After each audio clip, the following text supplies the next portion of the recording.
Hello! Hi అండి అందరికీ. ఈరోజు మేము బెంగుళూరులో ఉన్న ఒక స్ట్రీట్ షాపింగ్‌కి అని వెళ్తున్నామండి. అక్కడ బస్ స్టాప్ దగ్గర. అయితే మాకు అనుకోకుండా ఒక చర్చ్ కనపడింది. చాలా బావుందండి అక్కడ చర్చ్. బయటంగా కూడా చాలా చాలా బావుంది. లోపల ఎలా ఉంటుందా అని వెళ్లి చూస్తే అద్భుతంగా ఉందండి. ఇది క్రిస్మస్ సీజన్ కాబట్టి డెకరేషన్‌తో ఇంకా చాలా బాగా కనపడింది మాకు చర్చ్. చాలా అంటే చాలా బాగా ఉంది.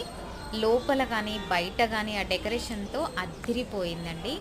చాలా మంచి చర్చ్ చర్చ్‌కి మేము వెళ్ళామని మేము అనుకుంటున్నాము. అక్కడ ఎంతో ప్రశాంతంగా, పీస్‌ఫుల్‌గా చాలా బావుంది. అయితే అక్కడ పక్కనేమో మేరీ మాతని ప్రేయర్ చేస్తున్నారు. ఈ పెద్ద చర్చిలోనేమో జీసస్‌ని ప్రేయర్ చేస్తున్నారు. అండ్ ఇక్కడ క్యాండిల్స్‌తో ప్రతి ఒక్కరు అక్కడికొచ్చి క్యాండిల్స్ వెలిగించి అక్కడ ప్రేయర్ చేసుకుంటున్నారు. అండ్ ఇక్కడ ఇంట్రెస్టింగ్ విషయం ఏంటంటే ఇక్కడ మదర్ తెరిసా